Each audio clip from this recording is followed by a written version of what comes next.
Good morning po, good morning. Welcome again to my channel and welcome ulit sa ating Bible reading na naman ngayong umagang ito. So ngayon po ang ating babasahin ay 27 hanggang pagtatapos ng Kronika, 27 to 29 po, no? Magbasa na po tayo. Sabi dito sa 27, ito ang listahan ng mga Israelitang pinuno ng kani-kanilang angkan at mga pinuno ng libo-libo, daan-daan, gayon din ang mga pinuno ng hukbong naglilingkod sa hari. Sila'y pinagpangkat-pangkat ng tig to 24,000 at maglilingkod bawat buwan sa pangunguna ng kani-kanilang pinuno. Si Jehobiam na anak ni Sabdiel ang namahala sa pangkat na naglilingkod sa unang buwan. Siya ay namuno sa 24,000 katao mula siya sa angkan ni Perez at siya ang pangkalahatang pinuno. Si Doday na taga-Aho ang namahala sa ikalawang buwan. Ang namahala naman sa ikatlong buwan ay si Binanias, anak ng paring si Johaida. Siya ang Binanias na pinuno ng 30 matatapang na mandirigma. Ang namahala sa kanyang pangkat at ang anak niyang si Amizabad. Ang pangkat naman ng nanungkulan sa ika-4 na buwan ay pinamahalaan ni Asahel, kapatid ni Joab. Ang humalili sa kanya ay ang anak niyang si Sibadias. Ang pangkat namang nanungkulan sa ika-5 buwan ay pinamahalaan ni Samhut na taga-Ishar. Ang namahala naman sa pangkat na nanungkulan sa ika-6 na buwan ay si Ira, anak ni Ikes na taga-Tekoa. Ang pangkat para sa ika-7 buwan ay pinamahalaan ni Heles, anak ni Ephraim at taga-Pelon. Ang pangkat sa ika-8 buwan ay pinamahalaan naman ni Sibekal na taga-Husa mula sa angkan ni Sera. Ang pangkat na nanungkulan sa ika-9 na buwan ay ang pinamahalaan ni Abiezer na isang taga-Anatot buhat sa lipi ni Benjamin. Ang pangkat naman na nagmula sa ika-10 buwan ay pinamahalaan ni Maharay na taga-Netopa mula sa angkan ni Sera. Ang pangkat naman na nanungkulan sa ika-11 buwan ay pinamahalaan naman ni Binenias na isang taga-Peraton mula sa lipi ni Ephraim. Ang pangkat na nanungkulan sa ika-12 buwan ay pinamahalaan naman ni Helday, taga-Netopa buhat sa angkan ni Otniel. Tapos nakalista dito ang mga lipi na namahala sa Israel. Bawat lipi nakasulat doon. At hindi na binilang ni David sa census ang mga Israelitang wala pang 20 taon gulang, sapagkat ipinangako ng Diyos na pararamihin niyang sindami ng bituin sa langit ang mga Israelita. Ang census ay sinimulan ni Joab, anak ni Serulas, ngunit hindi niya ito natapos sapagkat nagalit ang Diyos sa Israel sa ginawa niyang ito. Kaya hindi na napabilang ang mga ito sa listahan ni Haring David. Tapos nandito rin ang mga namahala sa kayamanan ng hari, no? Binanggit din yung mga pangalan dito, yung mga kung saan, kasi maraming bansa, di ba, na pinagharian si Haring David. So may mga kayamanan siya doon. May mga namahalang tao, mga lipi sa bawat bansang yun, sa bawat kayamanan ng ni Haring David. Tapos kung kanino niya pinagkatiwala yung mga ari-arian niya, no? Tapos may mga tagapagpayo din si Haring David, si Jonathan, ang tiyo ni David, ang kinuhang tagapayo ng mga anak ng hari, sapagkat siya ay matalino at dalubhasa. Magkatulong sila ni Jehiel na anak ni Hakmoni sa pagtuturo sa mga anak ng hari. Ang tagapayo naman ng hari ay si Ahitofel, at si Husay, tagapayo naman at si Husay naman ang isang arkita, ang matalik na kaibigan ng hari. Nang mamatay si Ahitofel ay pumalit sa kanya si Johaida na anak ni Benenias, at si Abiatar. Si Joab naman ang pinakamataas na pinuno ng hukbo ng hari. Sabi sa chapter 28, tinipon ni David sa Jerusalem ang lahat ng mga pinuno ng Israel, lahat ng pinuno ng mga lipi, lahat ng namamahala ng mga pangkat na naglilingkod sa hari, ang mga pinuno ng mga libu-libo, mga pinuno ng mga daan-daan. Tinawag din niya ang mga katiwala ng mga ari-arian at mga kawan ng hari at ng mga anak niya, lahat ng mga may tungkulin sa palasyo, lahat ng matatapang na lalaki at lahat ng mahuhusay na mandirigma. Pinatawag lahat ni Haring David yan. Nang naroon ng lahat, tumayo siya, nagsalita. Mga kapatid, sabi niya, ang mga kababayan ko, matagal ko nang minimithi na magtayo ng isang permanenteng tirahan para sa kabanang tipan na siyang tungtungan ng Diyos nating si Yahweh. Inihanda ko na ang lahat ng kailangan upang maitayo ito. Ngunit sinabi sa akin ng Diyos na hindi ako ang magtatayo ng templo para sa Kanya, sapagkat ako'y isang mandirigma at may bahid ng maraming dugo ang aking kamay. Subalit sa sambayanan ng aking ama, ako ang pinili ni Yahweh, ang Diyos ng Israel, upang maghari. Pinili ni Yahweh ang Diyos ng Israel upang maghari nga si Haring David sa bansang ito magpakailanman. Pinili niyang manguna ay si Juda, at nagmula sa lipi nito ang pamilya ng aking ama. Sa amin naman pamilya, ako ang kanyang tinalaga para maging hari ng buong Israel. Binigyan ako ni Yahweh ng maraming anak, at mula sa kanila si Solomon ang pinili niyang upang umupo sa trono ng Israel. Ang kaharian ni Yahweh, ang sabi niya sa akin, ang iyong anak na si Solomon ang magtatayo ng aking templo, sapagkat siya ang pinili kong maging anak at ako naman ang magiging ama niya, sabi ng Panginoon. Patatatagin ko ang kanyang kaharian magpakailanman.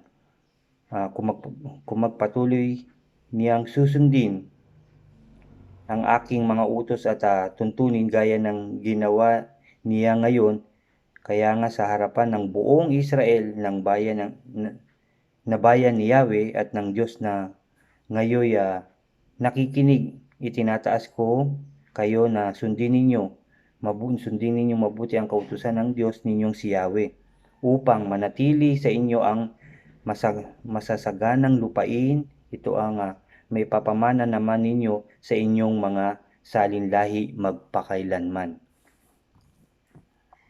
Sabi dito sa verse 9 ng 28, at ikaw naman, Solomon, anak ko, kilalanin mo ang Diyos na iyong ama at paglingkuran mo siya ng buong puso at pag-iisip, sapagkat sinisiyasat ni Yahweh ang ating damdamin at nauunawaan ang ating balak at isip, ay ating mga iniisip. Kung lalapit ka sa Kanya, tatanggapin ka niya. Ngunit kung tatalikuran mo siya, itatakwil ka niya magpakailanman.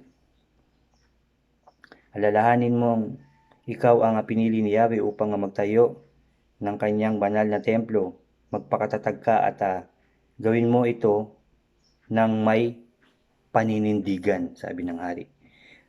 Binigay ni David kay Solomon ang mga plano, lahat ng plano na pagpapagawa, pagpapatayo ng templo, binigay ni Haring David kay Solomon, lahat kung gaano kalaki yung sukat, no, lahat ng plano sa templo, yung sa kung ano-ano pang mga plano ni Haring David na yung paglalagay ng yung paggawa ng halimbawa ng patungan, ano, yung mga baso, mga lagayan ng tubig, puro ginto yun. Pati yung mga dingding na yan, pilak, ginto, yan, lahat ng plano ibinigay ni ano ni ni Haring David kay Solomon, ano. Tapos nag-ipon na siya ng napakaraming ginto, pilak, tanso, magagarang bato, marmol. Nag-ipon na siya, ano, hinanda niya na yon para sa pagpapagawa ng templo ng ating Panginoon, ano. Pagkatapos sinabi ni David sa kanya anak na si Solomon, magpakatagtag ka, lakasan mo ang iyong loob at gawin mo ito, huwag kang matatakot ni panghinaan ng loob sapagkat ang Panginoong Yahweh na aking Diyos ay kasama mo. Hindi ka niya bibiguin, hindi ka niya pababayaan hanggat hindi mo natatapos ang lahat ng bagay na kailangan sa paglilingkod sa kaniyang templo. Narito ang mga pangkat at mga pari at mga Levita na handa para sa lahat ng gagawin sa templo ng Diyos. Narito rin ang eksperto, no, mga eksperto manggagawa, ang buong bayan at ang kanilang mga pinuno na handang tumulong at sumunod sa iyo sa anumang oras. Tapos pinahayag ni Haring David sa buong kapulungan ng anak kong si Solomon na pinili ng Diyos upang humalili sa akin ay bata pa at wala pang karanasan na pagkalalaki na ginawang kakaharapin niya sapagkat ang gagawin niya ay hindi isang palasyo para sa tao kundi templo para sa Panginoong Yahweh. Dahil dito sinikap ko magtipon ng napakaraming mga gagamitin para sa templo ng aking Diyos tulad ng ginto, pilak, tanso, bakal at kahoy. Ayan sinabi diyan, napakaraming inihanda kong buong onis at iba pang mahalagang batong pampalamuti at lahat ng uri ng mahalagang bato at marmol. Hindi lang iyan, pati ang mga sarili kong pilak at ginto ay inilaan ko na rin gawing itong sapagkat kasiyahan kong magkaroon ng templo ng aking Diyos. Sabi niya,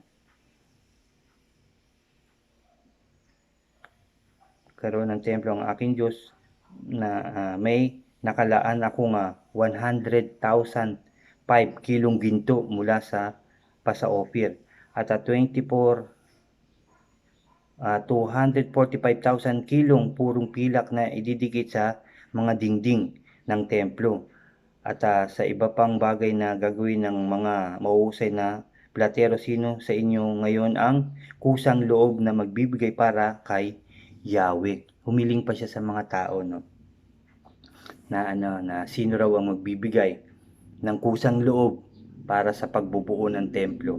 Alam mo, nagbigay ang mga tao, no, masayang-masaya ang mga tao noon sa pagbibigay sa parang bigay nila sa pagpapagawa ng templo. At nagkaroon ng 175,000 kilong ginto, 350,000 kilong pilak, 613 kilong tanso, at 3,500,000 kilong bakal, no, ang naipon nila. So yun ang mga nabigay. Sa harapan ng mga tao, tuwang-tuwa si David. Nagpuri kay Yahweh. Sinabi niya, purihin kayo magpakailanman Yahweh, ang Diyos ng Israel, na aming Ama. Sa inyo ang kadakilaan at kapayapaan. Ulitin ko lang, sabi dito, nagpuri si Haring David sa harapan ng mga tao. Tuwang-tuwa si David na nagpuri kay Yahweh. Sinabi niya, purihin kayo magpakailanman Yahweh, ang Diyos na ni Israel, na aming Ama. Sa inyo ang kadakilaan, ang kapangyarihan, ang karangalan at ang katagumpayan. Ang pagtatagumpay sapagkat inyo ang lahat ng nasa langit at nasa lupa. Sa inyo ang kaharian at kayo ang dakila sa lahat. Sa inyo ang kaharian, sabi niya. Sa inyo nagmula ang kayamanan at ang karangalan, at kayo ang naghahari sa lahat. Taglay ninyo ang kapangyarihan at kadakilaan, at kayo ang nagbigay ng lakas at kapangyarihan sa lahat. Pinasasalamatan namin kayo, O Diyos, at pinupuri ang inyong kaluwalhatiang pangalan. Sabi dito, ngunit sino ako at ang bayang ito? Buong puso kami nagkaloob sapagkat ang lahat ng ito ay galing sa inyo at ibinabalik lamang namin tulad ng aming mga ninuno. Kami nga ay ngay mga dayuhan at manglalakbay lamang. Ang buhay namin sa daigdig na ito ay parang anino at pansamantala lamang. O Yahweh na aming Diyos, ang lahat ng kayamanang ito na aming binigay para sa pagpapagawa ng inyong tahanan ay sa inyo rin nagmula. Ipagpagawa ng inyong tahanan at sa inyo nagmula. Alam ko sinasaliksik ninyo ang puso ng bawat tao at natutuwa kayo sa mga matuwid. O Diyos, buong puso ko pinagkakalob sa inyo ang lahat ng ito. Nasaksihan ko rin ang buong puso at may kagalakan pagkakaloob ng inyong bayan na narito ngayon. Yahweh Diyos ni Abraham, Isaac at Jacob na aming mga ninuno, panatilihin ninyo sa isipan ng inyong bayan ang layuning ito at hakayin ninyo silang malapit sa inyo. Tulungan ninyo ang anak kong si Solomon na maging tapat sa pagsunod sa inyong mga utos at tuntunin upang maitayo niya ang templong aking pinaghandaan. At sinabi ni David sa sambayanan, purihin ninyo ang Diyos ninyong si Yahweh. Pinuringan ng buong kapulungan si Yahweh, ang Diyos ng kanilang mga ninuno. Yumuko ang lahat, sumamba kay Yahweh at nagbigay galang sa hari. Kinabukasan at ang dinala nilang handog na susunugin ay 1,000 toro, 1,000 tupang lalaki, 1,000 kordero, at ang mga alak at handog na napakaraming handog para sa buong Israel. Masaya silang nagsalo-salo sa harapan ni Yahweh noong araw na iyon. Minsan pa nilang pinahayag na si Solomon na anak ni David ay hari at binuhusan ito ng langis sa pangalan ni Yahweh. Si Sadok naman ay hinirang na bilang pari. Mula noon, umupo si Solomon sa trono. Tinatag ni Yahweh bilang kahalili ng kanyang amang si David. Naging matagumpay siya at sumunod sa kanyang buong Israel. Nanumpa ng katapatan kay Haring Solomon ang mga pinuno at mandirigma, pati na ang iba pang anak ni Haring David. Binigyan ni Yahweh si Solomon ng dakilang karangalan at katanyagang higit sa mga naging hari sa Israel. Si David na anak ni Jesse ay naghari sa buong Israel. 40 taon siyang naghari, 7 taon sa Hebron at 33 taon naman sa Jerusalem. Nabuhay siya ng matagal at namatay na mayaman at marangal. Si Solomon ang umalili sa kanya bilang hari. Ang lahat ng kapangyarihan sa buong panahon na paghahari ni David ay nakasulat sa mga aklat ng mga propetang sina Samuel, Nathan at Gad. Sa mga aklat na iyon, nakasulat kung paano siya namahala, gaano kalawak ang kanyang kapangyarihan at ang mga nangyari sa kanya sa Israel at sa lahat ng mga haring kaharian sa paligid. Napakaganda nung pagpupuri ni Haring David na sinabi niya talaga na ngunit sino ako, ang bayang ito'y buong puso kami nagkaloob sapagkat ang lahat ng ito ay galing sa inyo at ibinabalik lamang namin tulad ng aming mga ninuno. Kami nga ay mga dayuhan at naglalakbay lamang. Ang buhay namin ay sa daigdig na ito ay parang anino at pansamantala lamang. O Diyos o Yahweh na aming Diyos, ang lahat ng kayamanang ito na aming ay binigay para ipagawa ng inyong tahanan, no? Napakaganda nung sinabi niya doon. Tapos yung sinabi nga kay Solomon na, anak ko, kilalanin mo ang Diyos na iyong ama at paglingkuran mo siya ng buong puso at pag-iisip, sapagkat sinisiyasat ni Yahweh ang ating damdamin at naunawaan ang ating mga balak at iniisip. Kung lalapit ka sa Kanya, tatanggapin ka niya, ngunit kung tatalikuran mo siya, itatakwil ka niya magpakailanman. No? Ganda, di ba? No, so natapos na yung kronika, no? So ang ating babasahin bukas ay ang Chronicles. Yes. Ako lang Yes, ang Chronicles na bukas ang ating babasahin. Ito ang Second Chronicles na. Kasi natapos na tayo sa First Chronicles, ano. So, yun nga, no. Napakaganda ng pagpupuri at panalangin ni Haring David sa ating Panginoon na nagbigay buhay sa atin lahat, na nagbigay ng lahat ng meron tayo ngayon, no. Kaya marapat lamang na ibinabalik natin sa Kanya yung pagpapalang ibinibigay sa atin. Yun yung pagbabalik ay yung kusang loob na galing sa ating puso na iaalay sa ating Diyos, ano. At kung minsan, 'di ba, sa mga simbahan, no, sa mga simbahan tayo ay nagbibigay tayo ng kusang loob. Kung minsan kasi may mga taong iniisip na ibinigay 'yun para doon sa simbahan o para doon sa tao, no. Huwag natin 'yun iisipin, kasi kung taos-puso tayo nagbibigay, 'yun ay ibinibigay natin para sa ating Diyos, no. Ibinabalik lang natin yung binigay niya sa atin, binigyan niya tayo ng lakas, binigyan niya tayo ng pagkain, may trabaho tayo, may tamang puso tayo, sumisweldo tayo ng maganda, 'di ba?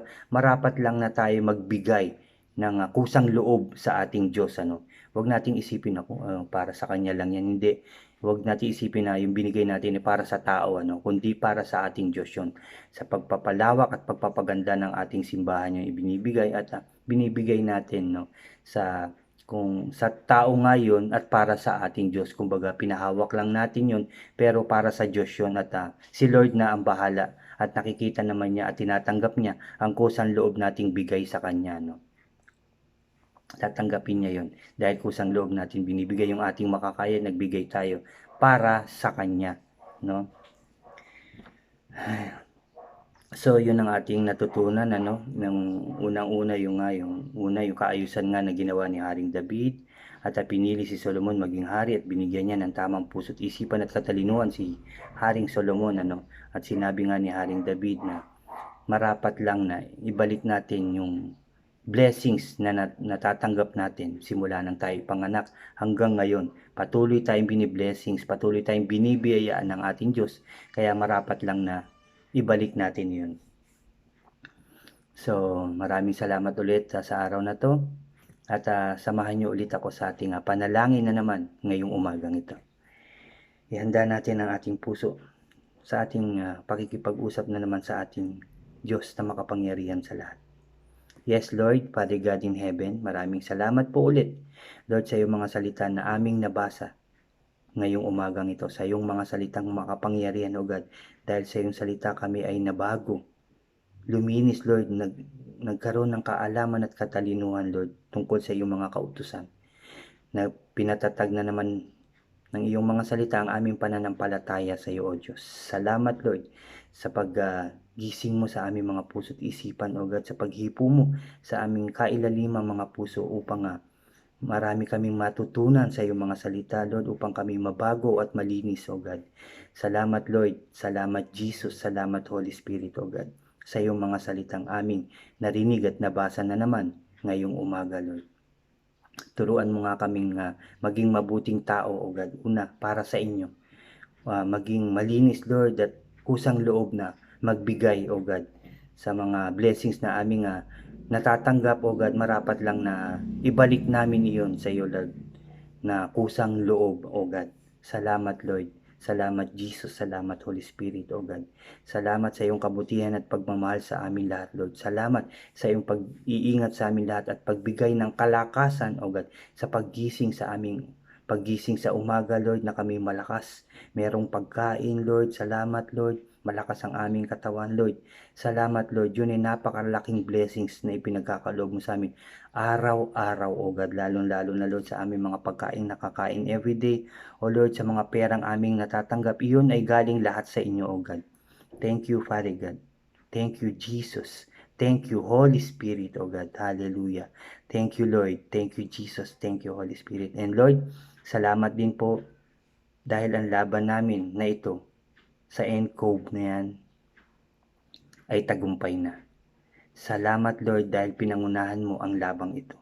Ang laban namin ito ay tinapos mo ng maayos, O God. Kami tagumpay na, O Diyos. In Jesus' name, Father God, tagumpay na kami, O God. Magiging maayos na ulit ang aming buhay, O God. Salamat sa pangalawang buhay na ibinigay mo sa amin, O Lord, dahil naging maayos kami sa kabila ng matinding encove na yan, Lord. Naligtas kami dahil sa inyo, Lord. Tinulungan mo kami, ginabayan, sinamahan mo kami sa labang ito. At ikaw pa ang nanguna. Kaya kami ay nagtagumpay, O Diyos. Salamat, Lord, dahil alam namin, mamumuhay kami ng mas maayos, mas masaya, mas malakas, mas ligtas, at mas tagumpay, O God.